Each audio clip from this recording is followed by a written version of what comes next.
이 전쟁은 사실 이스라엘에게는 치욕적인 겁니다. 그러니까 이스라엘이 그동안 아랍과 4번의 전쟁을 했어도 이렇게까지 단시간에 많은 피해를 본 건 처음이거든요. 이란이 대리 세력을 운영하는 목적은 딱 한 가지예요. 미국 측의 손실도 꽤 커요. 제일 비싼 드론도 격추됐고요. 후티가 최근에 전투기도 격추했거든요. 그리고 이제 수에즈 운하 쪽으로 배가 못 들어가다 보니까 이집트가 지금 겪는 손해가 어마어마합니다. 통관료만 해도 지금 70억 달러 손해를 봤다고 그러거든요.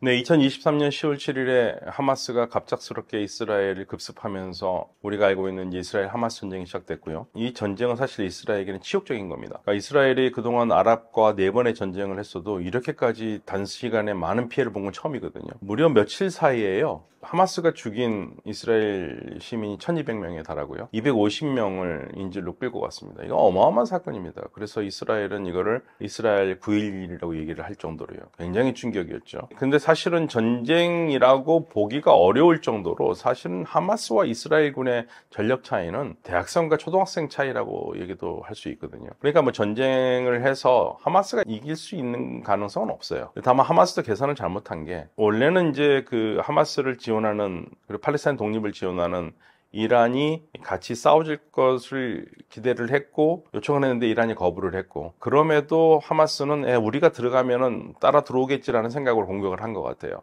그런데 사실은 그게 쉽지가 않은 일이었고 이란으로서도 굉장히 엉거주춤한 상황이 됐고 전폭적으로 지원하기도 어렵고 헤즈볼라도 공격을 같이 했습니다만 헤즈볼라도 제압이 되고 그러니까 결국에는 하마스의 무모한 공격으로 하마스도 지금 세력을 거의 다 도전할 힘을 잃었고요. 많은 지도자들이 죽었고 헤즈볼라도 이스라엘의 공격으로 전력이 일부 전문가들에 따르면은 1990년대 수준으로 후퇴를 했고 이란은 지금 이스라엘과 2번의 서로 공방전을 벌였긴 했습니다만은 지금 더 이상 이스라엘과 어떤 싸우기는 내부적으로 복잡하고 그다음에 지금 미국과 협상을 해야 되기 때문에 기본적으로 이스라엘은 어떤 면에서는 효과적으로 하마스의 공격과 함께 하마스를 지원하는 세력들을 차단을 했어요. 처음 전쟁이 일어났었을 때 이스라엘에서 나온 얘기는 전선이 7개가 열렸다고 그랬습니다. 그러니까 어떻게 7개냐? 하마스가 일단 공격을 했죠. 그 다음에 하마스를 지원하는 세력들, 그러니까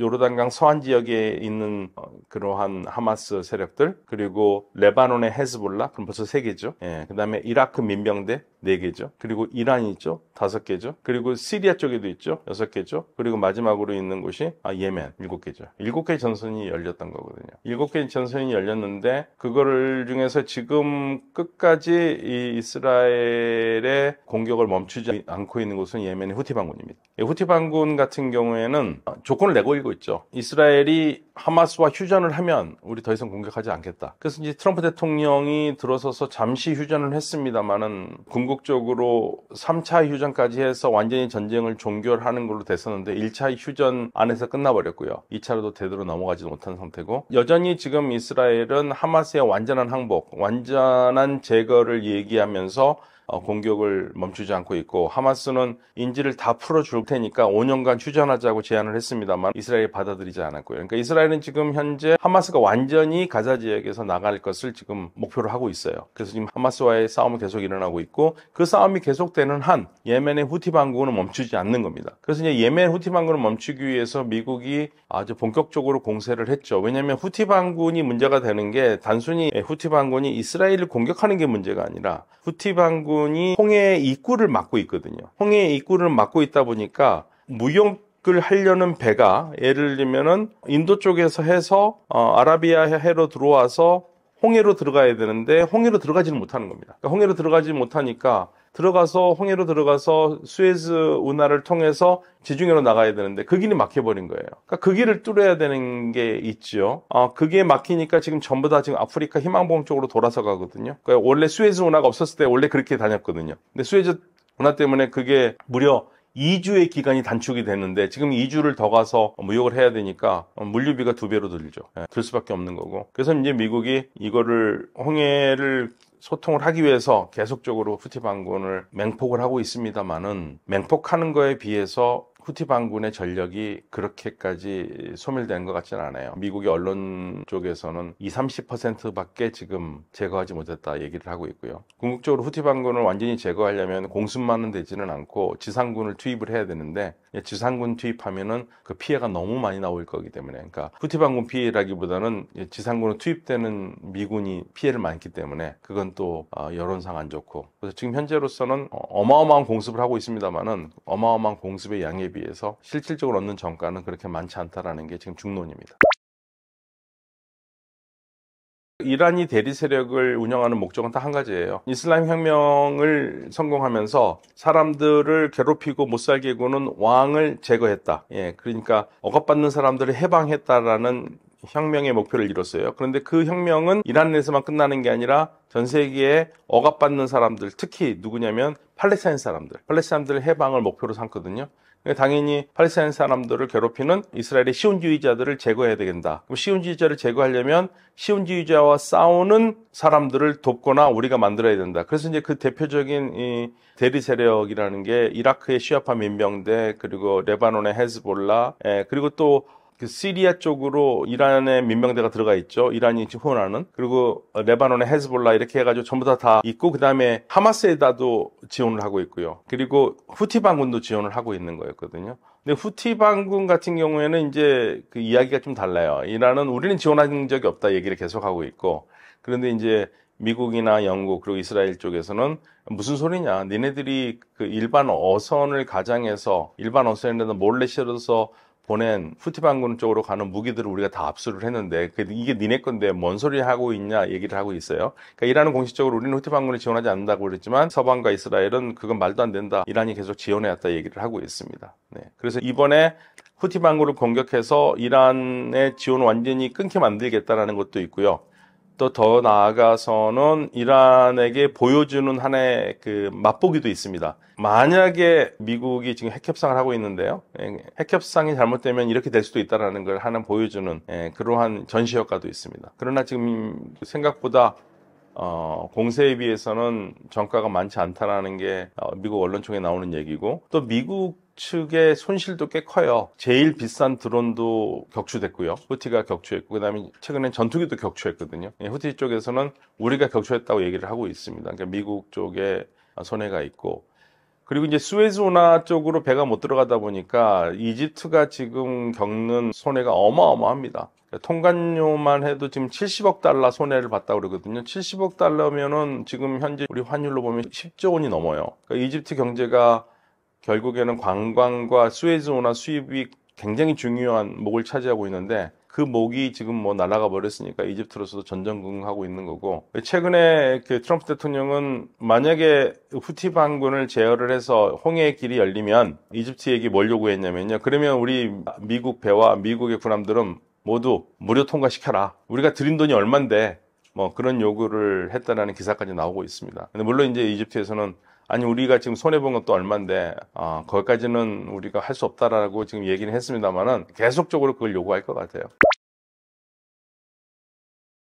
그러니까 이집트도 지금 머리가 아픈 게요, 사실은 이제 이집트하고 미국의 관계를 보면은 이집트가 1979년에 이스라엘과 평화협정을 맺으면서 그로부터 지금 미국이 해마다 원조를 하고 있거든요.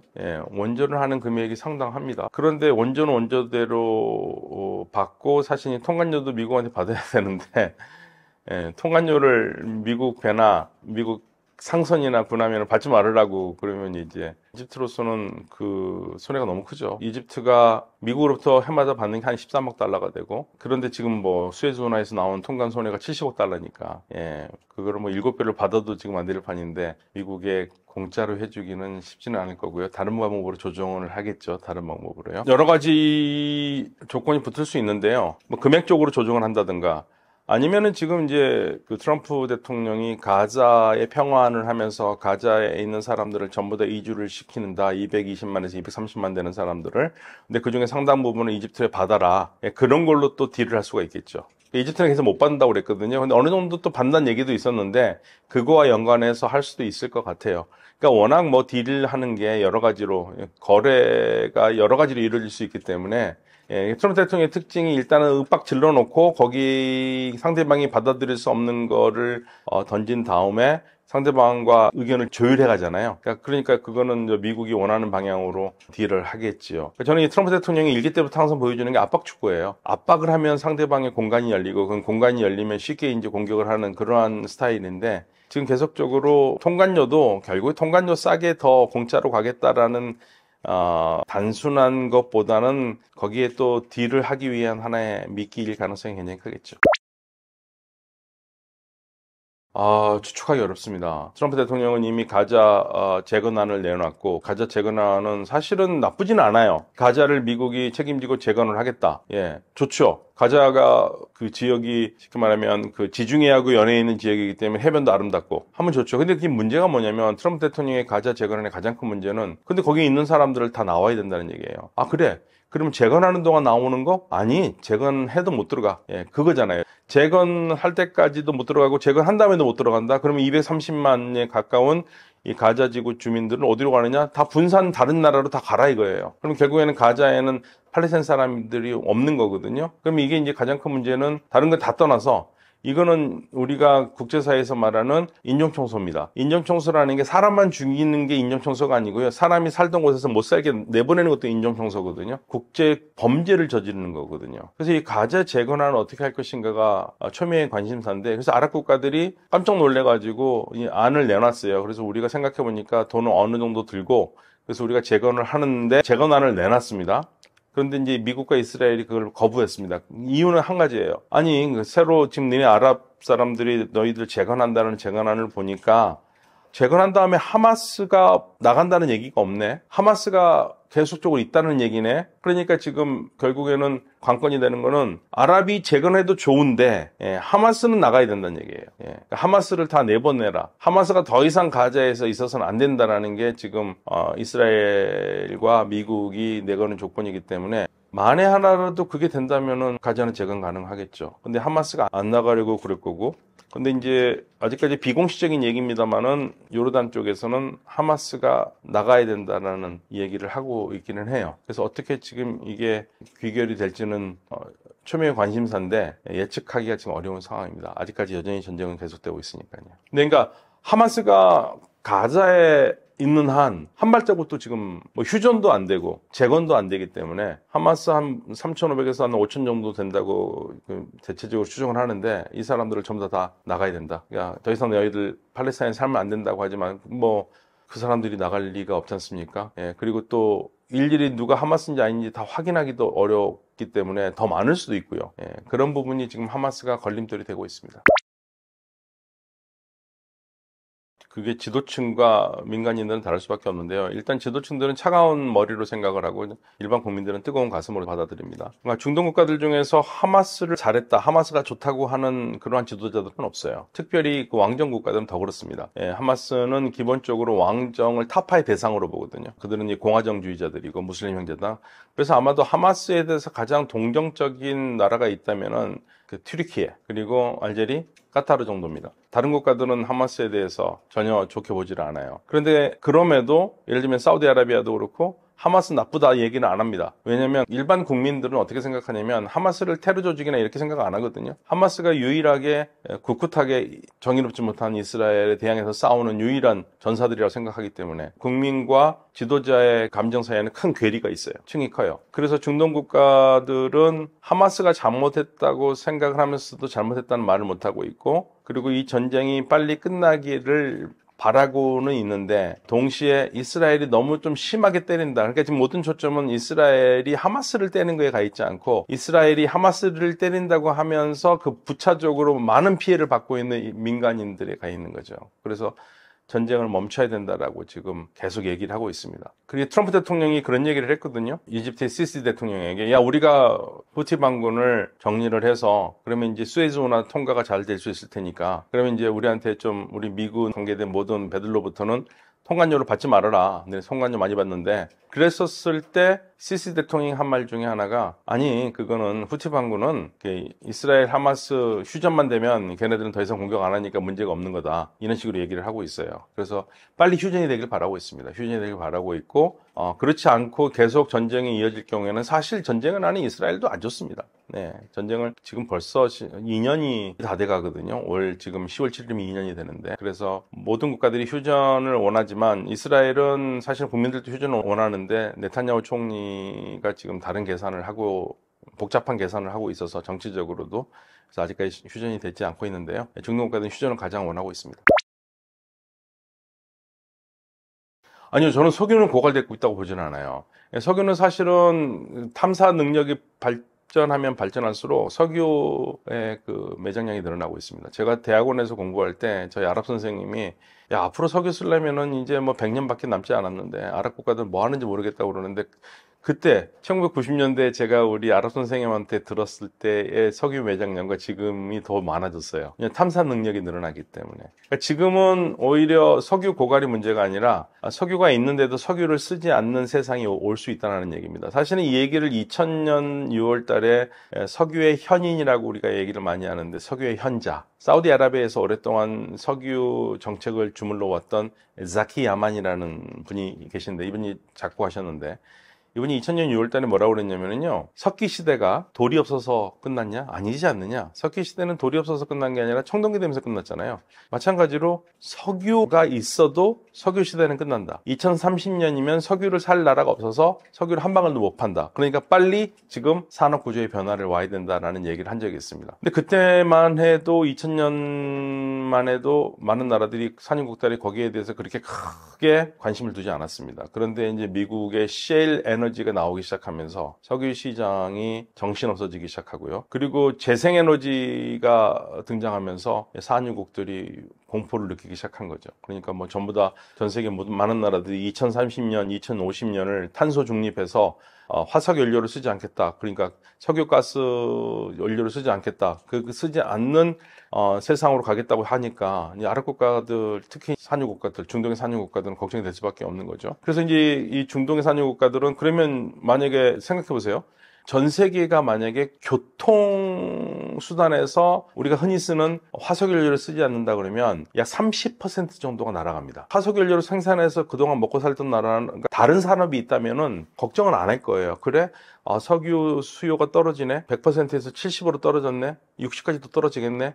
그러면 나머지 우리가 돈 못 번 거는 다른 산업으로 돈 벌면 되겠지. 이렇게 할 텐데 문제는 산유 국가들이 다른 산업이 없어요. 그러니까 지금 중동 지역에서 나오는 산업 다각화라는 말은 다른 말이 아니라 석유 외에 다른 걸로 돈을 먹고 살 수 있도록 산업을 가자 이겁니다. 그래서 뭐 산업하면은 공장 세우고 다 이런 것도 되겠지만 아주 단순하게 얘기하면은 사우디아라비아가 축구선수 호나우도를 데려왔잖아요. 호나우도를 데려와서 프로축구에서 지금 뛰게 하잖아요. 근데 왜 그랬겠습니까? 호나우도가 들어오면서 전 세계가 사우디아라비아가 축구한다는 걸 알게 됐고요. 그 호나우도가 가져온 축구 시장의 흥행이 대단했어요. 그러니까 사우디아라비아는 호나우도 한 명을 데려오면서 새로운 산업 분야를 개발을 한 거죠. 그래서 이제 뭐 석유 아니어도 돈을 벌 수 있는 구조를 만들겠다는 거예요. 그래서 이제 뭐 농담반 진담반으로 사우디가 제일 데리고 싶은 한국 사람은 누구겠습니까? 그건 손흥민입니다. 그런 식으로 해서 축구 산업 발전하고 그러면 축구 산업과 부수되는 산업들이 발전하겠죠. 예, 그리고 관광 산업도 발전하겠죠.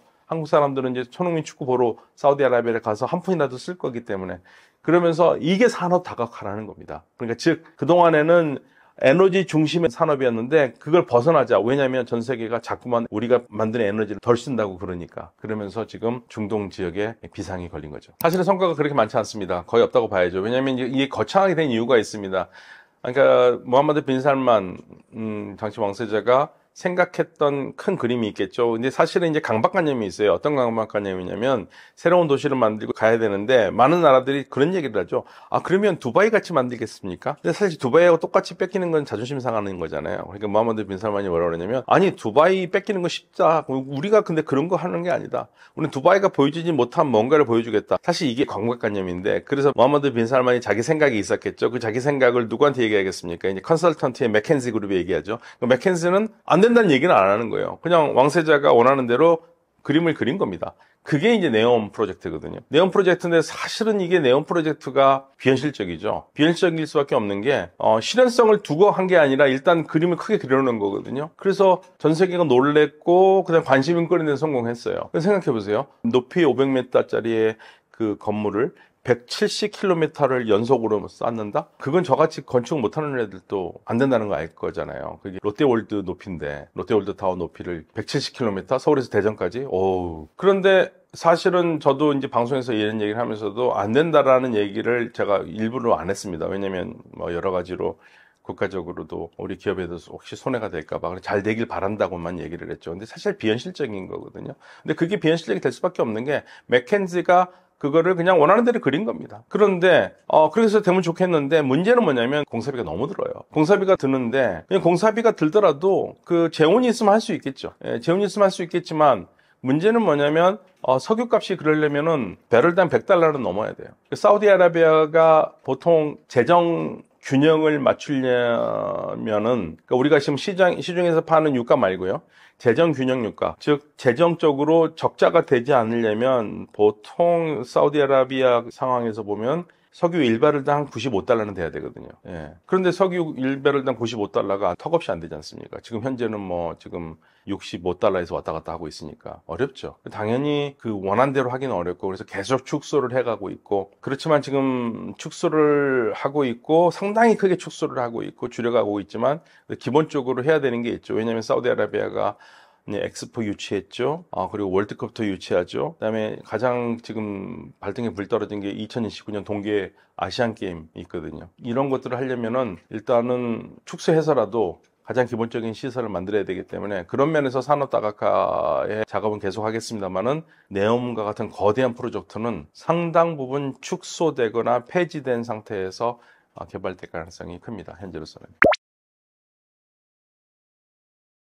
사우디하고 이스라엘은 사실 지도층에서는요, 이미 뭐 수교를 했다고 할 정도로 굉장히 친하게 지내왔어요. 그리고 이스라엘의 가장 큰 희망은 사우디아라비아와 손을 잡는 겁니다. 미국의 가장 큰 희망도 그렇고요. 트럼프 일기 때는 바레인과 아랍에미레이트가 백악관에서 이스라엘과 손잡는 퍼포먼스를 했죠. 그러면서 그게 이제 아브라함 협정을 했는데 그게 아브라함 협정의 1기라면 아브라함 협정 제2기는 가장 큰 건 사우디아라비아와 이스라엘이 손잡는 겁니다. 이스라엘이 가장 원하는 거고요. 그러니까 이스라엘이 사우디아라비아 손잡는 건 사우디아라비아가 가지고 있는 상징적인 의미가 있죠. 전 세계 이슬람교의 성지인 메카와 메디나를 관장하는 나라. 예. 그러니까 사우디아라비아하고 손을 잡으면 상당히 많은 무슬림 국가들과 손을 잡을 수 있다고 생각을 하는 겁니다. 이스라엘이 그만 인정을 받는 거죠. 근데 이제 사우디는 이스라엘과 손을 잡고 싶어도 못하는 게 뭐냐면 가장 큰 거는 그래요. 다시 말씀드리지만 지도층에서는 머리를 차갑게 생각하기 때문에 이스라엘과 손잡는 게 우리 국가적인 이득이나 이런 게 더 맞다 할 수 있지만 문제는 이 국민들이에요. 팔레스타인 문제가 해결되지 않은 상태에서 이스라엘과 손을 잡는다는 얘기는 그건 자살행위입니다. 그래서 사우디아라비아는 계속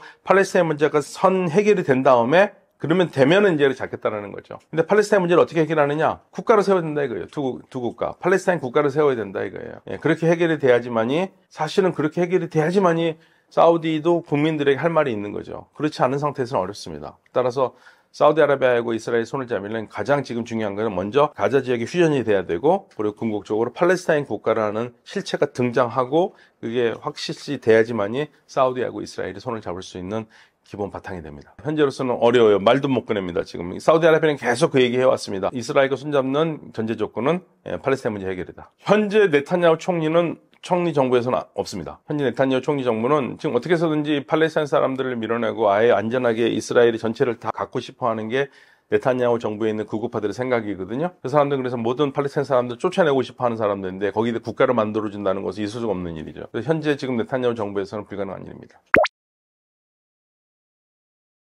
우리는 사실 지금 미중 갈등이 극심해지면서 우리가 나갈 수 있는 시장이 굉장히 좁아들었어요. 그러니까 중동은 우리가 놓쳐서는 안 되는 시장이죠. 어떤 시장이든 마찬가지입니다. 다른 시장도 다 가고 싶지만 유럽은 일단은 뭐 경쟁 시장이고 아프리카나 동남아시아는 아직까지는 그러한 규모가 되지 않고 현재로서는 중동이 가장 좋은 시장이긴 한데 이제 문제는 여기에는 정치적인 이슈들이 있어요. 팔레스타인 문제가 있지 않습니까? 그리고 때때로는 선택을 강요당하는 순간이 올 수 있습니다. 그래서 우리가 이제 할 수 있는 거는 가장 중요한 것은 다행히도 우리가 이제 이들 나라와 정치적으로 밀접한 관계가 있는 나라가 아니라서 이쪽 이슈에 대해서 왜냐하면 우리 영내 국가가 아니기 때문에 그래서 최대한 우리는 보편적인 인권이라든지 보편적인 가치를 앞세우는 외교를 할 수밖에 없고요. 그리고 그 무엇보다도 가장 우리에게 큰 시장은 이 중동의 아랍 시장들 시장들이거든요. 아랍과 그다음에 이란 무슬림 시장이기 때문에 이 팔레스타인 문제에 대해서는 우리가 섣불리 나서서 뭐 이게 옳리 그르니 말할 필요는 없습니다. 그래서 제가 항상 얘기는 하는데 2024년에 사우디아라비아와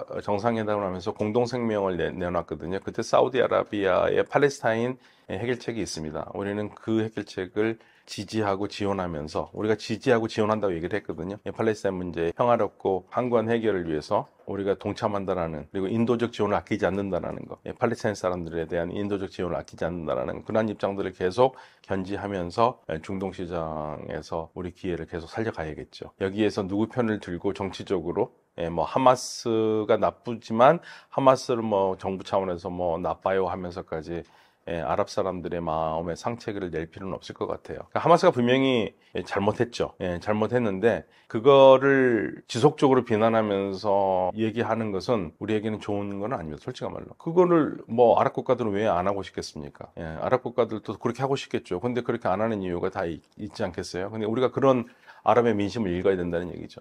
이쪽 지역에서는 물건을 팔 때라든지 사업을 할 때라든지 친구가 됐었을 때는 이러한 문제에 대해서 현명하게 대처할 수 있는 그런 능력이 있어야겠고, 저는 우리 정부가 잘 할 수 있을 것이라고 우리 정부는 잘 모르겠어요. 우리 정부는 잘 모르겠는데 우리 기업들은 잘 할 거라고 생각하고 있습니다. 사실은 뭐 엄밀히 말씀드려가지고 좀 냉정하게 말씀드리면 우리 케이팝이라든지 이러한 문화들을 가장 많이 소비하는 층은 여성들입니다. 젊은 여성들. 젊은 여성들이 타겟이 돼 있고, 젊은 여성들이 굉장히 그 보편적인 메시지를 좋아해요. 근데 그거를 뭐 아랍 전체가 다 좋아한다고 생각하시면 안 되고요. 다만 한국에 대한 인식은 상당히 높아졌어요. 상당히 높아졌고, 한국의 문화가 굉장히 국제적이라는 거에서 받아들여지고, 조금 사우디아라비아에 가면은 한국에서 왔다 그러면 다들 막 반가워하거든요. 그러니까 확실히 좋아졌어요. 그리고 이제 중동 국가들이, 특히 산유국들이 생각하는 한국은, 과거에 산유국들이 생각하는 한국은 70년대에는 우리 아버지 세대들이 가서 일을 했지 않습니까? 노동자로서. 그러니까 사실은 가난한 나라에서 온 노동자들이라고 생각을 했지만, 이 나라가 이렇게 변해서 많은 물건을 만들어내고 세계에서 좋은 물건을 만들어내고 삼성 핸드폰 만들어내고 이런 거 보면 놀라는 거죠. 그런 거에 대해서 한국에 대해서 경탄하는 부분도 있고, 특히 이제 한국의 문화가 중동 지역에서 퍼지면서, 특히 젊은 사람들 퍼지면서 호감도가 높아진 거죠. 다만 아직까지 한류 문화를 소비하는 층은 젊은 여성들이 압도적이라는 것, 그 부분은 우리가 인식을 해야 되고요. 모든 아랍 사람들, 모든 중동에 있는 남자들이 다 좋아한다 생각하는 것은 조금 위험합니다. 너무나 국뽕에 차서 너무 행복한 마음을 과도하게 갖는 것은 정신건강에 좀 해롭습니다. 네, 저는 그 중동은 굉장히 중요한 시장이고, 인간 대 인간으로 만나면 상당히 많은 게 풀리거든요. 근데 이제 우리 한국 사람들이 가장 큰 문제 중에 하나가 자꾸만 종교적으로 생각을 해서 배타성을 가지려고 하는 것 같아요. 그거는 서로에게 좋지 않습니다. 일단 다른 사람들을 배타하고 미워하는 것은 내 스스로가 성격이 나빠지니까, 먼저 나의 행복과 감정을 소모하지 않도록 있는 그대로 받아들이고 좋은 친구로 갈 수 있는 방법을 찾는 게 더 현명하고 좋지 않을까. 그리고 그 개인적으로나 국가적으로 더 훌륭하다고 생각합니다. 그런 부분에서 자꾸만 중동 사람들을 종교적인 틀 안에서 보지 않도록 노력했으면 좋겠습니다. 네, 감사합니다.